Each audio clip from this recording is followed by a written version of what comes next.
히브리서 7장. 이 멜기세덱으로 말하자면 그는 살렘 왕이요 또 지극히 높으신 하나님의 제사장이었습니다. 그는 여러 왕들을 물리치고 돌아오는 아브라함을 만나 그를 축복해 주었습니다. 그러자 아브라함은 자신이 취한 모든 전리품에서 10분의 1을 떼어 멜기세덱에게 바쳤습니다. 이 사람 멜기세덱이라는 이름은 첫째로 의의 왕이란 뜻이고 다음으로 살렘 왕이란 말은 평화의 왕이라는 뜻입니다. 아주 특이하게도 멜기세덱에게는 아버지도 어머니도 없고 족보도 없습니다.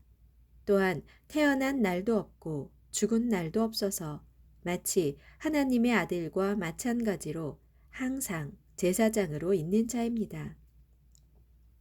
그렇다면 여러분은 멜기세덱이 얼마나 위대한 인물인지 한번 생각해 보십시오.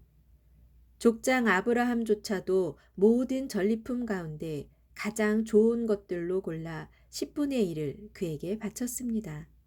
율법에 따르면 제사장 직분을 맡은 레위 가문의 사람들은 같은 동족인 아브라함의 후손들, 곧 이스라엘 백성들에게서 10분의 1을 거두도록 규정해 놓고 있습니다. 그러나 멜기세덱은 레위의 가문의 사람이 아니었는데도 아브라함에게서 10분의 1을 받았고 게다가 하나님의 약속을 받은 아브라함을 축복까지 해 주었습니다. 두말할 나위도 없이 축복은 더 큰 윗사람이 보다 작은 아랫사람에게 베풀어 주는 것입니다. 그런데 레위 가문의 제사장들은 장차 죽을 인간들이었지만 10분의 1을 받았고 멜기세덱은 항상 살아있다고 전해지는 인물인데 10분의 1을 받았습니다. 그러므로 생각해 보면 이스라엘 백성들에게서 10분의 1을 받은 레위 가문의 제사장들도 결과적으로 아브라함을 통해 멜기세덱에게 10분의 1을 바친 셈입니다.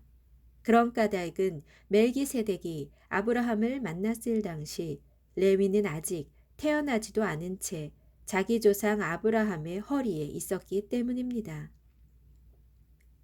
비록 이스라엘 백성들이 레위 계통의 제사장 직분에 근거해서 율법을 받았지만 그 레위 가문의 제사장 직분을 통해서 온전한 것을 이룰 수 있었더라면 왜 굳이 아론 계통이 아닌 멜기세덱의 계통에 속하는 다른 제사장을 세울 필요가 있었겠습니까? 제사장 직분에 변화가 생기게 되면 율법에도 변화가 생기는 것은 너무나 당연합니다.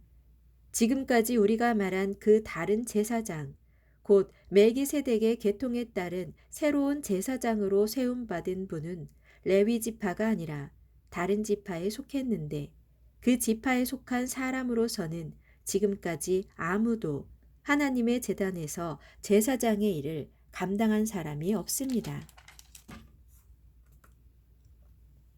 우리의 영원한 대제사장으로 세움받은 주께서는 분명 유다 지파 출신입니다. 그런데 모세가 자신의 율법에서 제사장 직분과 관련해서 말할 때 이 지파에 관해서는 아무것도 언급한 적이 없습니다. 그리하여 옛적 멜기세덱과 같은 모양으로 오늘날 또 다른 새로운 제사장이 생겨난 것을 보면 우리가 지금까지 말해온 사실이 더욱더 명백해집니다. 그렇습니다. 그분이 제사장이 된 것은 혈통에 따른 규례, 곧 율법의 규정에 따른 것이 아니라 영원토록 썩지 않는 생명의 능력에 따른 것이었습니다. 그렇기에 그분을 두고 성경은 기록하기를 너는 멜기세덱의 계통을 따르는 영원한 제사장이다 라고 했습니다. 그러므로 전에 있던 계명, 곧 율법은 힘이 없고 효력이 없어졌기에 그만 폐지되었습니다. 사실 율법은 어떤 것도 완전하게 만들지 못했습니다. 그래서 하나님께서는 더 나은 소망을 우리에게 주셨고 우리는 그 소망을 품고 하나님께 가까이 나아갈 수 있게 되었습니다. 더욱이 예수께서는 하나님의 맹세 없이 제사장이 된 것이 아닙니다. 레위 계통의 사람들은 하나님의 맹세 없이 제사장이 되었지만 그러나 예수께 대해서는 하나님께서 이렇게 맹세하시면서 제사장으로 세우셨습니다. 곧 주께서 맹세하시기를 너는 영원한 제사장이다 하셨으니 그분의 마음은 절대로 변치 않으실 것이다. 이리하여 예수께서는 더 나은 언약의 보증인이 되셨습니다. 레위 계통의 제사장들은 죽음 때문에 그 직무를 계속 수행할 수가 없어서 많은 수효가 있어야 했습니다. 그러나 예수께서는 영원히 계시는 분이시므로 제사장 직분을 영원토록 맡아 보십니다. 따라서 예수께서는 자신을 통해 하나님께로 나아오는 사람들을 온전히 구원하실 수 있습니다. 그것은 예수께서는 항상 살아계셔서 그들을 위해 중보의 기도를 드리고 계시기 때문입니다. 예수야말로 참으로 우리에게 합당한 대제사장이십니다. 왜냐하면 예수께서는 거룩하시고 순결하시고 흠이 없으시고 모든 죄인들과는 구별되시고 하늘보다 더 높으신 분이기 때문입니다.